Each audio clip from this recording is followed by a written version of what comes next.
Okay. I'm Daniel Junge, and my film is Being Evil. Now, you made your documentary is about Evel Knievel. What is the challenge of working with a man who's basically not just his career highlights, but seems like all of his stunts can fit into about 8 minutes if you put him end to end? I mean, the man was bigger than life, and it's true that his stunts only lasted about seconds. But the fact is that he was aware of that, and his whole shows were a build-up to that. So if you think about that in a grander sense, I mean, his life was always a build-up to those jumps, and what was happening behind the scenes is as incredible as the jumps themselves. So there's actually it wasn't a trouble finding material; it was culling the material. Culling, and especially the Snake River jump. When you're just staring at how many, did you get to go through a lot of home movies, and the other thing to get a true sense of what it was like, besides what ABC showed on Live Sports? Yeah, we had an amazing amount of footage from Snake River. We actually had people send us who had heard we were making the film and send us home movies, which has never happened to me before, and some never before seen stuff. And just Snake River was the media. It was probably the biggest media event of the '70s, and so there's so much footage there that we just had a lot to choose from. Now, did you begin this work on this before or after Evel passed?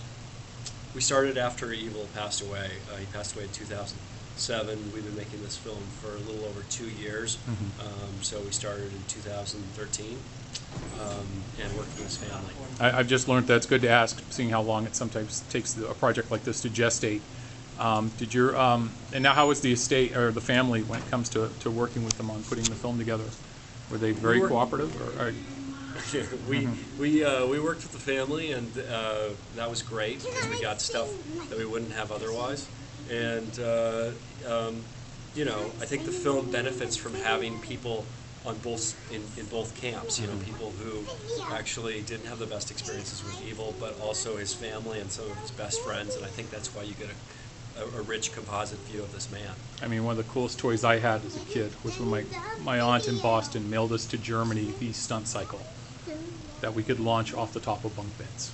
That's right. That's how much of an impact this man had. And so, it's kind of an interesting... We all had the toy, and that's why the toy was important to get into the film. Was that... Now, did you get... because my buddy Skip had actually done a couple of... Can we do one more? I'm going to run into one more of that. Film. Final question. Do you get the idea Evel died because he forgave Kanye West?